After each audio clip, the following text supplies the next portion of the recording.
Hello and welcome to Evening. I'm your host, Sajat Akash. From Queen Zenobia to Joan of Arc to modern-day hero Malala Yousafzai, women have again and again changed the world. Women have been taking on leadership roles since the beginning of time and changing the status quo by taking action in their homes and in their communities. But what makes a woman a leader? How can she play an important part in her society? Can women be the voices of change that so many societies need? And what examples are there of women who transform their world and our lives, starting from their own neighborhoods? In today's episode, we're going to take a look at all these questions. We'll be welcoming Dr. Khouloud El-Khatib, the founder and president of the Human Rights Center at LIU, and Mrs. Fatima Haider will also be joining us by phone. She's the principal of the Canadian Lebanese Academy of Excellence and a finalist at Nudify's Lebanon Outstanding Women Awards. First, let's take a look at this report. Can women make good leaders? The latest studies show that they absolutely can. Dr. Herb Greenberg, the president and CEO of Caliper, a management consulting firm, says that the special qualities of women combine to create a leadership style that is inclusive, open, consensus-building, collaborative, and collegial. Women's leadership styles are described as more intuitive, nurturing, and empathetic compared to that of their male counterparts. These traits do not only serve well in business and in politics, but also at grassroots level. Women can play a huge role within their own communities and societies, inspiring change for the better. History has provided us with example after example of this. From the wife of Pharaoh, who followed her conscience and accepted God in the face of adversity, to Lady Khadija, the wife of Prophet Muhammad, whose financial and social support allowed the Prophet to successfully deliver his message. Modern-day community leaders include women in all fields who saw something they believed was wrong and struggled to make it right. In Pakistan, a teenage girl named Malala Yousafzai spoke out in favor of women's education, resulting in her being shot by the ruling Taliban. After she recovered, she steadfastly continued her mission and now advocates for women's rights all over the world. Welcome, Dr. Khouloud. How are you doing today? Yeah, I'm great. Thank you. It's very nice to have you here. Dr. Khouloud, we're going to first take a look at the Human Rights Council. The Human Rights Center. What is it exactly and what are its goals?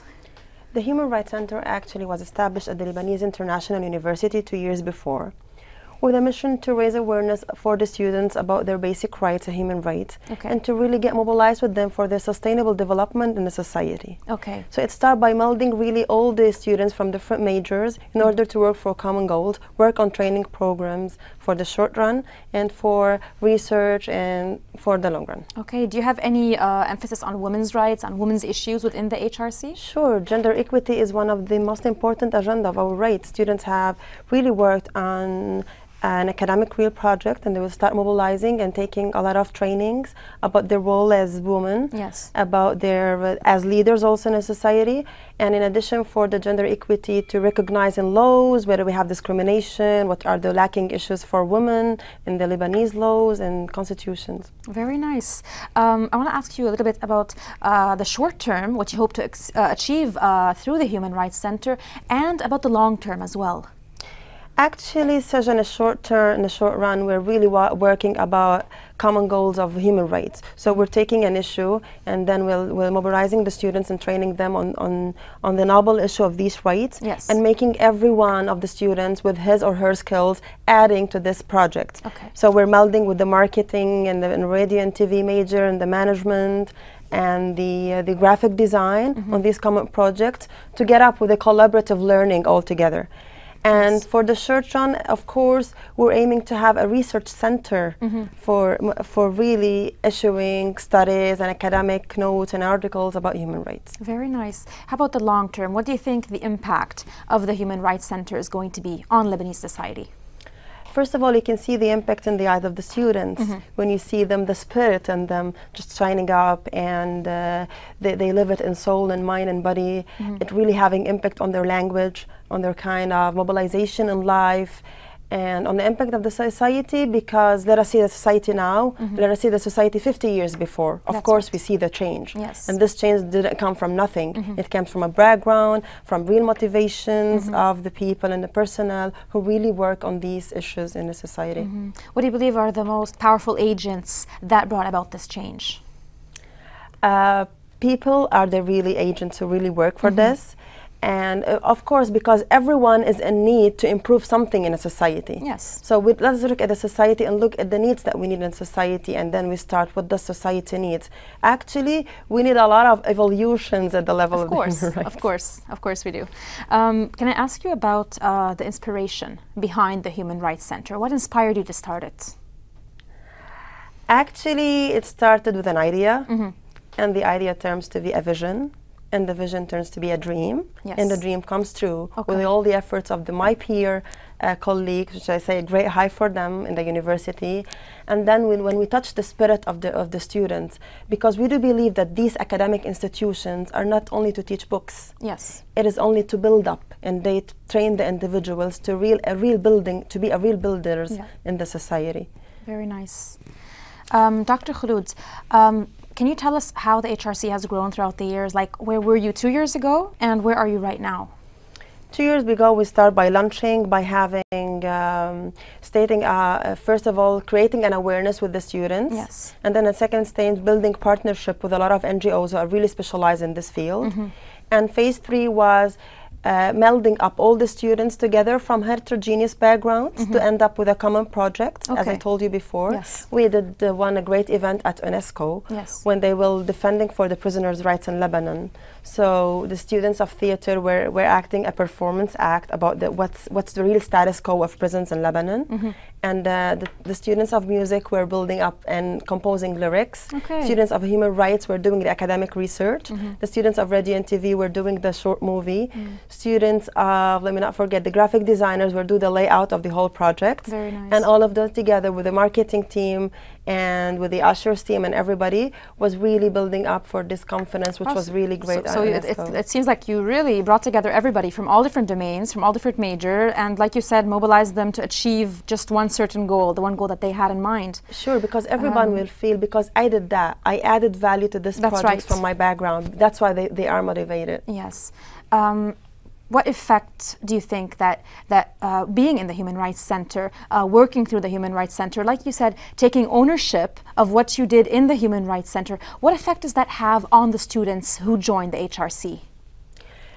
They are now preliminary activists to be real activists in the civil society. Okay. First of all, this activism was not in mind because they haven't chance to learn about it. They have no chance to tell them there is something here waiting for you. There is a case that you need to struggle for. There is a belief that you may deeply believe, but you don't know. It's an implicit duty within them, and now turning to be explicit in front of the society. So these students now start to have their own language, start to have their own idea, start to set plans, and start to turn the plans to tactics, and then putting short-term and long-term, starting to have teamwork with each other. Okay, so they learned that if there's something that they believe strongly about, that there is something they can do. That the world isn't as it is, and it's a static. That there is something that they can do to be agents of change to achieve the goal and the society that they want to live in. 100%, because when there is a will, there is a way. But we have to really understand that we're facing a lot of challenges in the society by having this kind of movement. Oh, like what?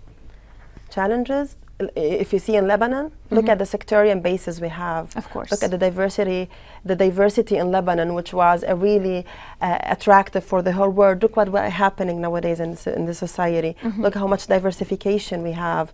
So that's why we need one language that really unites people irrespective of their sex or color or sect or gender or religion or nationality, because a lot of things really join together as humans. That's right. There's more in common than there is different, but not many people see that kind of thing.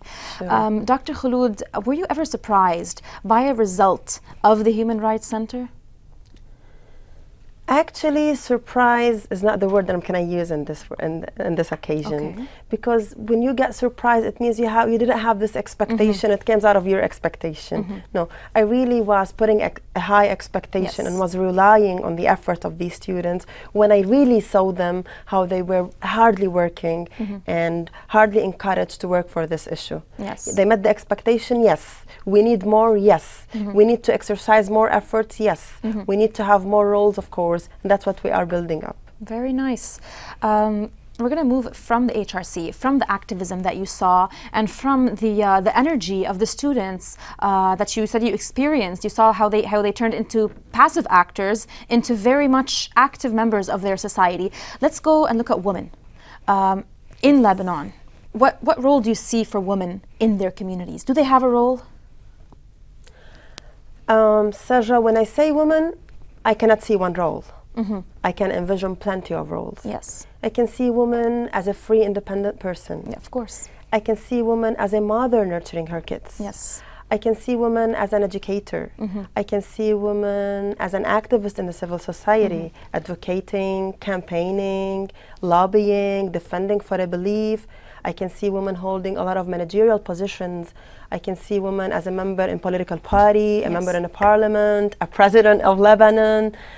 But in Lebanon, actually, like most of the Arab community, we have a lot of obstacles because it is really male-oriented. And still, although we have this norm or trend of being male-oriented, still women really prove herself to be a leader. Yes. So I'd make a shift. Okay. So instead of saying, can women lead? Now we can say, how can women effectively lead? Very nice. So they are now really and confessing they are community leaders. So you don't believe that they have a role? That's not the question that you're looking at. What you're looking at is what is their role? How many roles can they take? And how can they best fill those roles? Is that true? Yeah, sure, because now you can deny that she has a role in the society. Of course. Now let us look, nobody can deny her this. This is something inherent and come by nature. But we need more roles. We need her to be a leader in this community. When we do talk about women as community leaders, what do we mean exactly by that phrase? A community leader is a person who really works for the well-being of a community, who puts a lot of effort within his or her job or within his or her contribution in a society.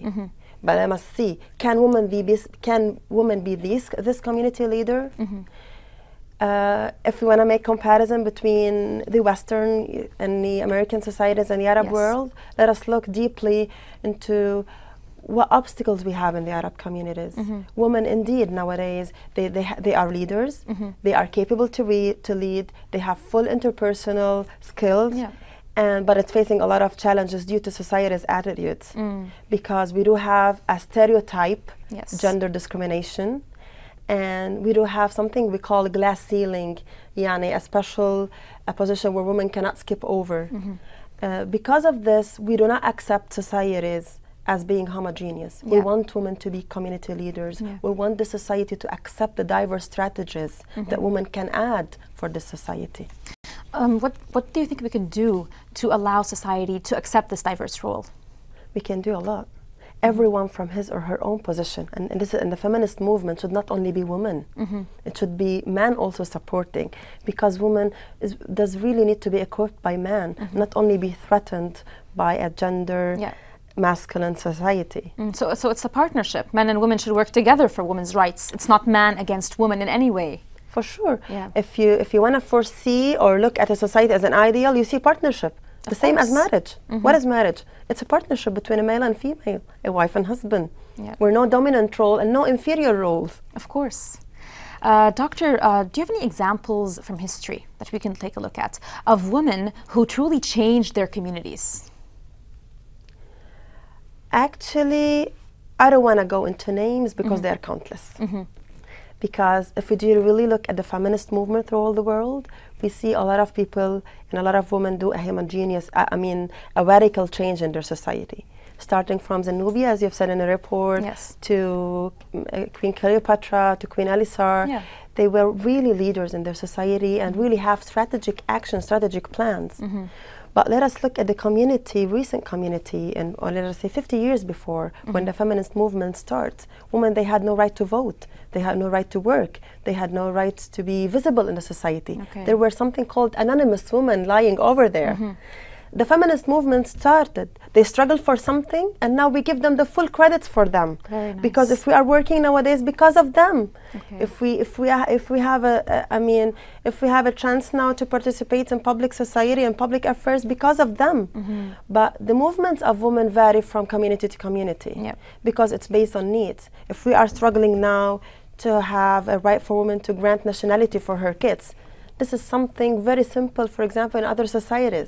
That's right. That's right. So we've come a long way, but we still have a long way to go. We drive safely, and not safely maybe in Lebanon, but we drive very simply in Lebanon, and this is something a need in other communities. Of course. So that's why we say that So every community has its own need, and women need to come in and fill those needs. Yeah. Okay. But nobody can deny the right of women. For example, what's happening in the Arab Springs now.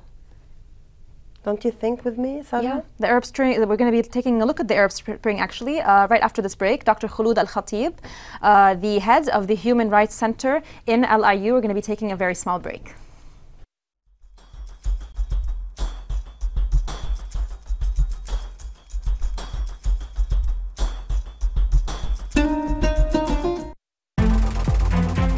Around the world, outside the mainstream, anywhere, everywhere. A media of your land, of your creation. A new media in a new era. Will it take the lead in the future? I believe so. This is Underground. Underground, when vague turns to clarity.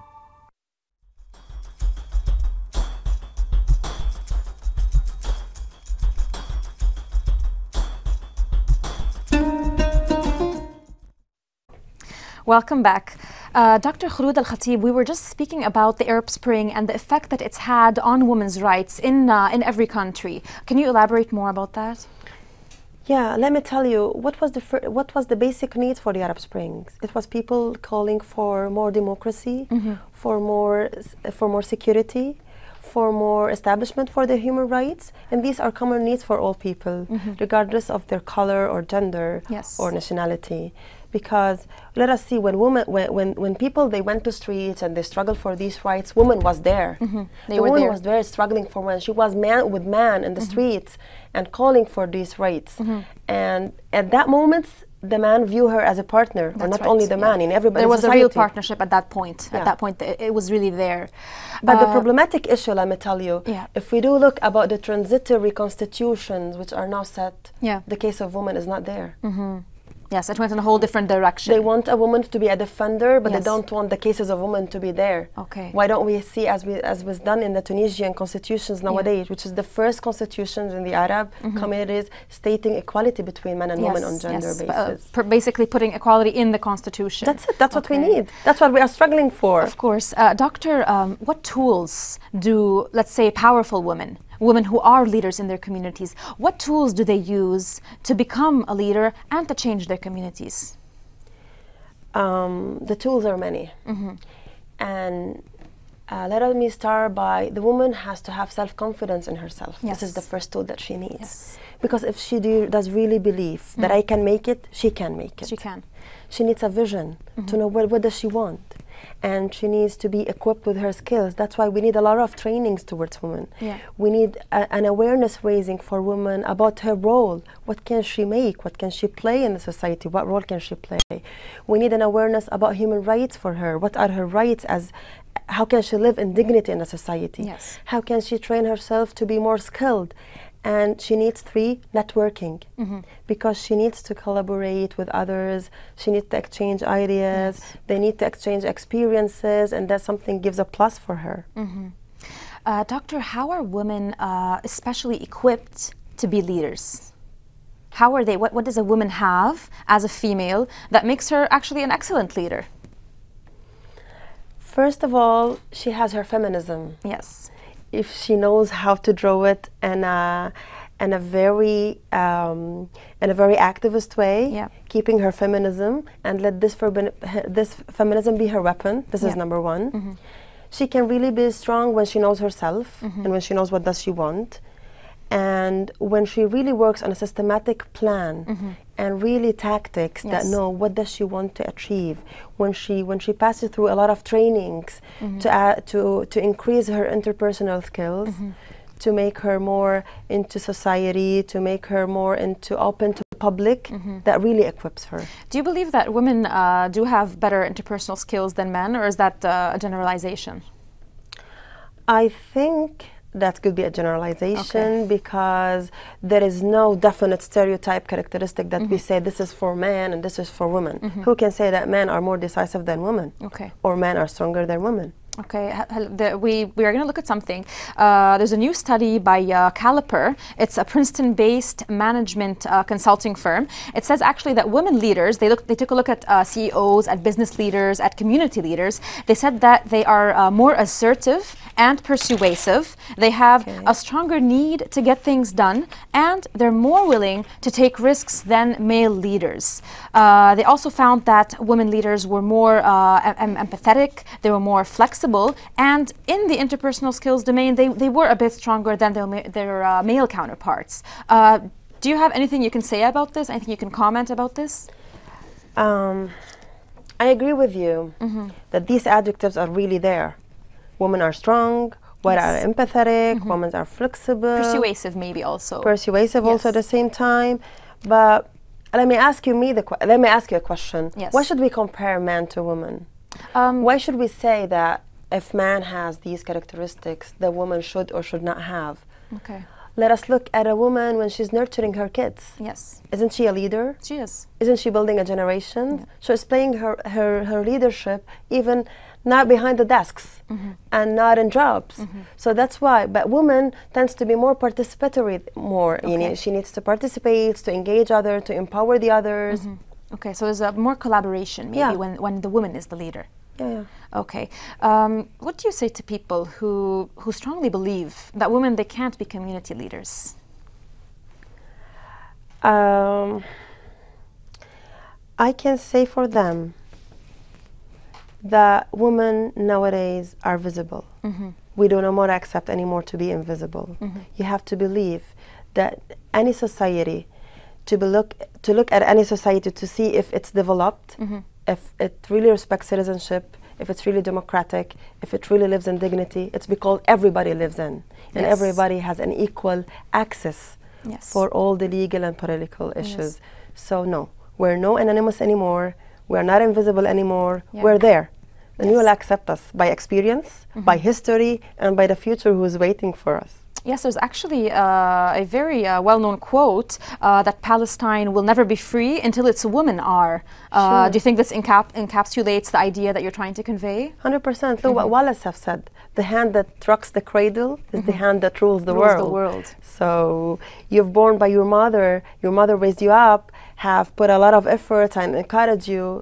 That we were expecting our mothers to be our leaders, but we don't accept them in society. No. Why can she be the head of the household, the mother, the nurturer, but not, for example, the head of parliament? That's why. That's right. That's the glass ceiling policy that we have actually in our communities. Exactly. Yes, we do. Dr. Khouloud, do you believe women are better in some roles than in others, or does it depend on the person, the individual woman? Of course, it does really depend on, we cannot generalize a whole generation. It does depend on the interpersonal skills of everyone. How much does she have really worked on herself and improved herself?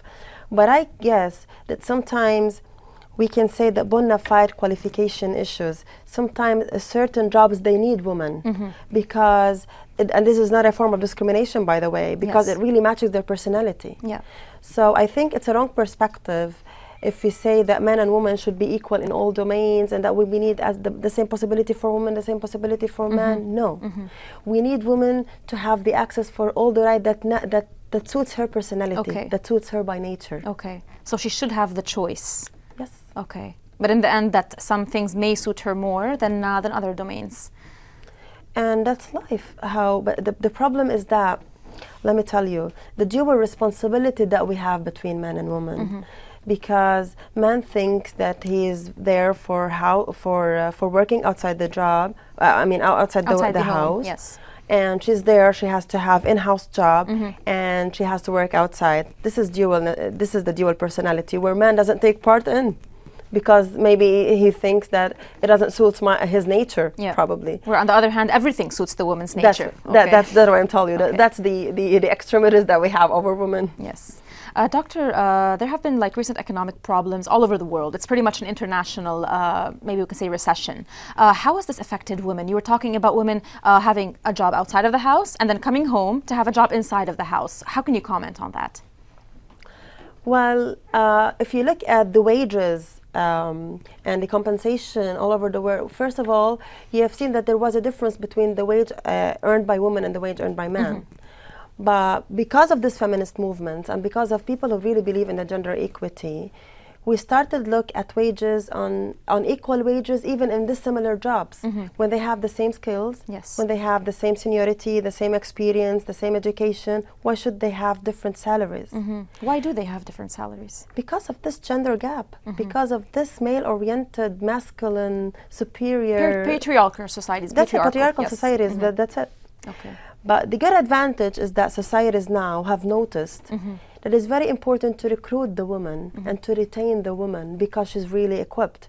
That's why if you have a scan or helicopter view over most of the companies, you see that they open part-time jobs, flex-time jobs, telecommuting, and just allowing women to work from outside the job. What are these for, you think? Aren't these to allow to have a balance between the family and life? Absolutely. Yes. So if you take all of these, we see that no, a lot of chances and advantages are now for women, which were not before. Okay. Before we used to have a closed schedule from 8 to 5. No, we have flexibility, we have compressed time. Can you tell us a little bit about compressed time, about flex schedules, telecommuting? Yeah, telecommuting, when a woman can do the job, when she can do research, for example, or any kind of job from outside the work. Yes. So she doesn't have to present there physically. So she can attain everything, and that allows her to be at home, for example. When you say, for example, part-timer, she can choose to have 2 days per week or a certain time that she chooses. Or we can say compressed time. Let us choose, I can work, for example, 3 days per week and have 4 other days to live with my kids. To be with your children, so, yes. And that's how we can balance. Okay, Dr. Khouloud, we're going to take a look at an infographic right now. The infographic, it shows us the percentages of women in parliaments around the world, actually. We see here that legislatures with the highest percentage of women are actually Rwanda, Andorra, Cuba, Sweden, and the Seychelles.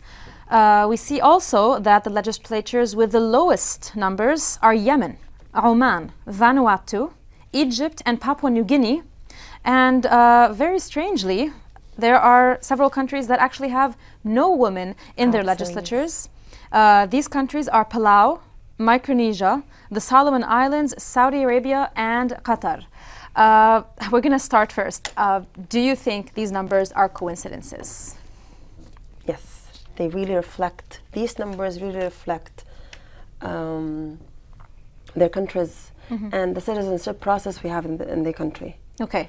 If we say, for example, why do we have this highest percentage of women holding in governmental positions or parliament? Yeah. It is simply because women had a chance for political participation. Yes, yes. Because in that countries we have laws that really permit the women to hold these positions. Yeah. Okay.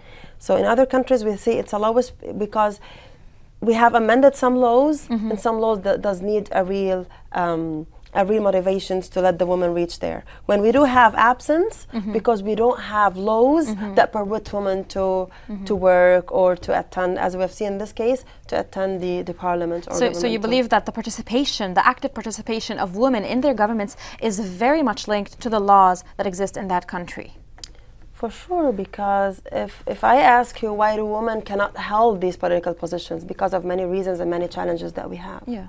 If I'm gonna sum up, I can end up, for example, with 3 or 4 challenges. At the local level, at the legal level, it is the part of constitution, because in the constitution there is no gender equity, and at the level of laws, women and men are not equal, and the electoral law specifically does not allow women to be a parliament or to hold deputies in the government.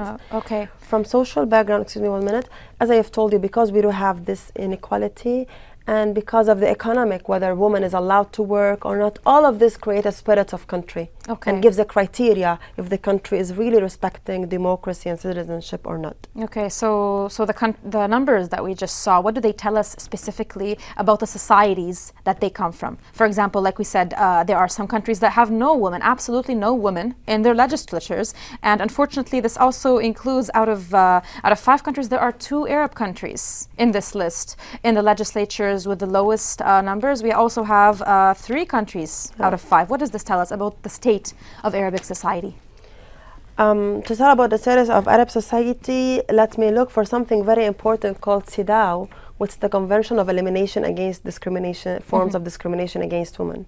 We can see that the Arab communities or the Arab states in general, when they sign on this convention, they sign it with reservation. They always have reservations. They always have reservations of not permitting equality because of religious considerations, where, as in Quran, the man have double, twice rights more than women. Okay, or twice so also the women. Cultural interpretations of the Quran and what society has made of it. It has a huge effect, as you said, on these kinds of laws. We're going to be taking a short break, Dr. Khouloud, and we'll be right back. Thank you.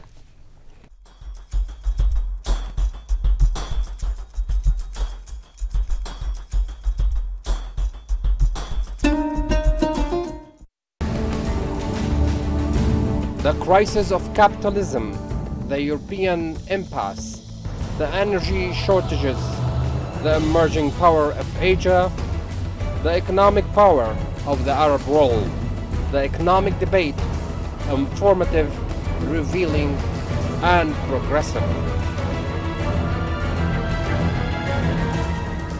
It discusses the economic event of the world. Economic debate, where the numbers reveal the truth.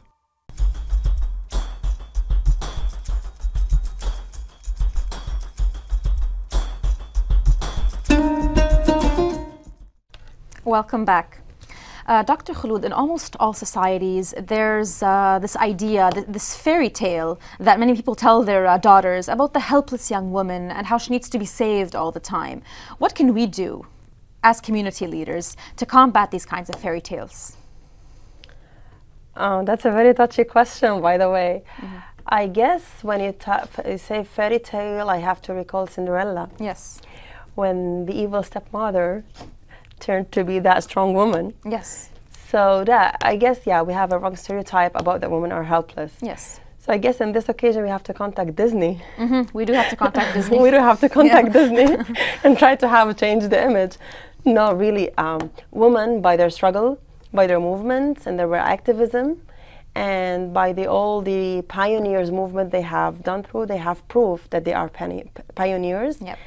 And they have broken the stereotype, gender discrimination. Very nice. Dr. Khouloud, how can we teach our daughters that they can be leaders? By giving, first of all, them, let me talk about my daughter, how do I foresee with her? Yeah. I can get that she needs a space of freedom, that she knows to express herself, starting from a kid, when she knows that she has the right to play, she has the right to express. And as she grows older, she needs to have communication, she needs to have friends, she has the right to choose. Yep. And to draw herself, her vision, what suits her. Because when you equip her with all these tools, that really create strong vision with her. When she does really know what she can see the picture from big. Yep. With an open heart and a strong mind, she can be a leader in a society. Very nice. From her role, in a minimal. Okay. We're going to be taking a phone call right now for Mrs. Fatima Haider. Ms. Fatima Haider, she is a school principal of the Canadian Lebanese Academy of Excellence, and she's also a finalist in New TV's Outstanding Woman Awards. Hello, Mrs. Fatima. Hi. Hello, how are you doing? I'm very well, thank you. It's very nice to have you on our show today. Thank you. Mrs. Haider, as a leader in your community, why do you believe that women can excel as community leaders? They can excel? Yes, why do you believe that they can excel? because I don't view women as women. I view them as human beings. The day we stop seeing women as women, they will be stronger. Yes. And they will excel because we're not labeling them as ladies. Exactly. Because we can do everything a man can do. Yes. Mrs. Haider, throughout your experience as a finalist on New TV's Lebanon Outstanding Women's Awards, did you find that the finalists had one thing in common or something that united them? Yes, I do believe that. Yes. It was, they're all strong women. Yeah. What else? What else do they have in common? Yes. Well, they're hardworking. Yeah. They believe in themselves. Yes. And they are kind of leaders in their fields. Okay. So they're all leaders in their respective fields. We were just talking with Mrs. Khouloud about whether or not women suit specific roles more than others. What do you think about that? Could you please elaborate more? Some people believe that women belong in a certain domain, even as leaders, that they might excel, for example, in education, in medicine, but not in other kinds of domains. Do you believe that there are better roles for women to be in as leaders, or are all roles the same? Let me talk first about abilities and capabilities. Yes. Women, I insist on, if we stop as a society, as a community, to stop labeling and giving like gender roles. Yes. Women are capable of doing anything and everything. Yes. I believe they can do whatever they put their minds into because women are very, very strong, even though they're very sensitive. Yes. But women are very strong. In some areas, in some cases, they're stronger than men. Okay. What I would like to say here is it's because of the society, because when they're growing up, people say, oh, you're a girl, don't do that, you're not supposed to do this. I don't believe in that. That's wrong in my opinion. Okay.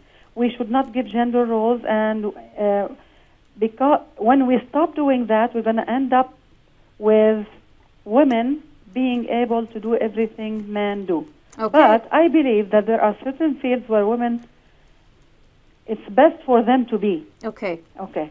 Not because they're less strong or anything. Yes. Just because it's best. Because we have, as women, we have to go to work and still we have to take care of our families. Yes, the double workload. So I cannot be, let's say, away from my family for 10 days, let's say. Yes. And still take good care of my family. So yes, my dear, there are certain jobs jobs that are best for women. Okay. Mrs. Haider, what differentiates a leader from a follower, from your experience? A leader is somebody who initiates, who takes the initiative to do new things, to think outside the box, and who is so good with people that they could influence them and they could lead them around. Okay. A follower is somebody who lacks that. Lacks, I mean, the initiative. Yes. And lacks the good relationships with people to be able to lead them. Yes, the network that Dr. Khouloud was speaking about right now. Mrs. Haider, what can you say to people who believe that women cannot be community leaders? Too bad for them. They're missing out. Yeah. Okay. Because we have, like, throughout history and even nowadays, throughout history, we have many, many women who were very good leaders. Yeah. And even now, and if they deny that, I will tell you a secret. Just keep it between us and all the viewers in the world. Okay. That secret is, even if we don't show ourselves as leaders. Yes. We are still leaders, even amongst the smaller circles in our families, with our kids, with our husbands. Yeah. We don't express it very clearly. Yes. But we are the one who's taking the leadership role. That's how we compromise. That's right. Mrs. Haider, do you believe that there is actually a shortage of good female role models for girls? Well, let me say it's not a shortage. It's because of the media. Yes. The media doesn't show the good role models. They're there. They exist. There are too many. But we have some kind of problem with the media. They show only the beautiful ladies and I don't know, Miss America or Miss Lebanon. Yeah. Instead of putting the emphasis and the light on the ladies who are who are leaders, Yes. who are making a difference, who are helping in the community. Yes. That's the right. problem- The mother, the professional, she's not given much attention in the media. It is the beauty queen, as you said. Yes. I have here a quote from Mira Swan. She says, "I believe that for a woman to become a leader today, she has to fight harder against the status quo, which requires her to be more focused and determined." Do women have to fight against the status quo to become leaders? Yes, my dear, they do have to fight harder than men Yeah. because we live in a man-centered world. Yeah. Whether we like it or not, we have to work. I'm speaking from my, Experience, your own experience. not only experience, from my position. Yeah. To get to where I am today, I have to work twice as hard as any regular man Yes. because I have to prove to them first Yes. that I can, because they don't believe in women. Okay. Do you believe that does make you more focused, more determined? Does that mean that you are a stronger person to be where you are today? Of course. Mrs. Fatima Haider, the principal of the Canadian Lebanese Academy of Excellence, thank you for being on our show. Anytime. My pleasure. Dr. Khouloud, we're going to wrap up with you. What do you think of the ideas that Mrs. Haider just conveyed?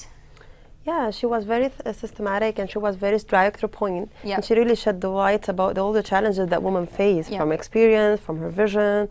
And that's true. Leaders do create leaders. They do not create followers. Yes. That's why look how many people they are in power, but people they follow because they are complied to or forced to. And that's what we don't mean. We don't mean what leaders. That's right. Leaders are really who create innovations and. Okay. Doctor, we were talking about role models for girls. Do you agree with Mrs. Haider that there are plenty of excellent female role models for the young girl, but simply the media doesn't shed light on it? Yeah, I believe that we lack media that really sheds the light on issues that really related to humanity. The media nowadays in Lebanon or worldwide, let us think, it's focusing on a lot of issues for fun, for any kind of culture, for debates, hot debates, political issues. Yep. But the role of media is really to create awareness to the public. Okay. To let the public be aware of these issues that we need. And in Lebanon, for example, we do have a lot of freedom of press, but we do not have a free press that really exactly. So when we find a press that really, or media, focuses on these issues and created awareness, that would be a great movement for the people to raise awareness. Dr. Khouloud, do you agree with Mrs. Fatima Haider that there are a lot of excellent female role models for young girls, but simply the media doesn't shed light on them? Yeah, sure, I agree with her 100%. Because the media is the fourth authority in Lebanon. When we say authority, it does create awareness. It should be a real important point of bridging between the people and the raising of more awareness. So although we do have a lot of freedom of press in Lebanon, but we really need a free press. Okay. We need a free press that really tackles a lot of humanitarian issues and create awareness, and not looking at a woman as a stereotyping, as she has said, yani, being beautiful or whatsoever. No, let us shed on the deep inside of woman. That's and right. how can she raise up or add to her experience. Okay. Dr. Khouloud, how can you conclude our topic today? What do you say to women worldwide who wish to be community leaders, who wish to have an active role in their communities? I want to say that this enormous effort through history up till now has not been in vain. Yes. No, we do have a lot of successful stories. We do have a lot of successful transformation. We are still in a process, and a lot of things we need to do more.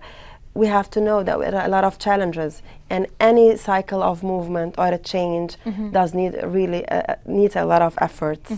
I can say we'll keep on. We'll keep the engine on. We're not gonna turn it off. Yes. And we're gonna stay in a cycle. Okay. And I say a big Haider for my mom. Okay. For being a real leader. Being a leader for my mom. who Yes. had leaders, and hopefully you will also have daughters who will also be leaders. Thank you very much. Okay. Dear viewers, the unique abilities of women to inspire, to lead, and to change make them the very best type of leaders. Their resilience and their strength can serve to make our world a better place if they're encouraged to take the first step. Thank you for watching.